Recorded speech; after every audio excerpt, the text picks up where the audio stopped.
So now that we've talked about how a Java stream is constructed, basically as a linked list of these stages, let's talk about how a Java stream is executed, how it actually runs when it's processed as your program is executing. So when the terminal operation is reached in that creation of the pipeline with those different stages we just talked about, when the terminal operation is finally reached and it runs, the streams framework will pick something called an execution plan. So it'll decide how it's going to execute the stream that it's built up at runtime. And you can read more about this here in this article by Brian Getz about executing a stream pipeline. The plan that's created, picked, is based on the properties of the source and aggregate operation that we just talked about. So we just talked about the way that the stream was built as this linked list with these characteristics and so on that are stored as flags. Intermediate operations that exist in the stream that's been built are divided up into two categories. One are stateless operations. So we've seen this before: filter, map, flat map, and so on.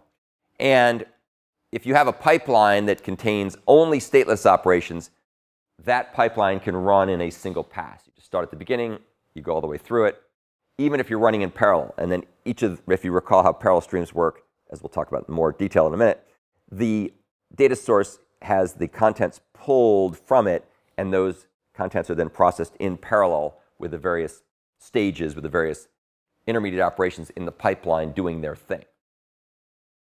The other type of execution model for intermediate operations are stateful operations. These include things like limit, distinct, drop while, sorted. These are things where you have to know the history in order to be able to do the computation. As I often say, it doesn't make any sense to try to sort the contents of a stream until you have all the elements. So you have to have the state. And a pipeline with stateful operations is divided into sections, and it runs in multiple passes, because we have to wait until everything's collected is the wrong word, everything is accumulated in order for us to be able to do certain operations that are stateful. Terminal operations are also divided up into two categories. One are the run to completion terminal operations like reduce, collect, for each, and so on. And we've seen run to completion here assumes that the intermediate operations themselves are also run to completion and no exceptions are thrown. And these terminal operations process the data in bulk using the splitterator for each remaining method. And the splitterator method goes ahead and does its thing in a way that will allow the processing to go basically in bulk. It just starts and does them all in one fell swoop.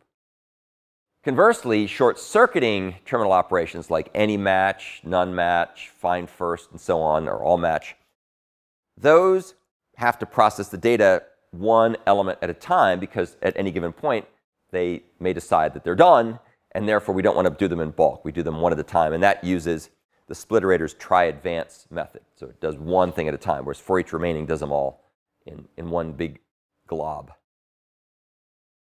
So that's the end of the overview of how things are executed.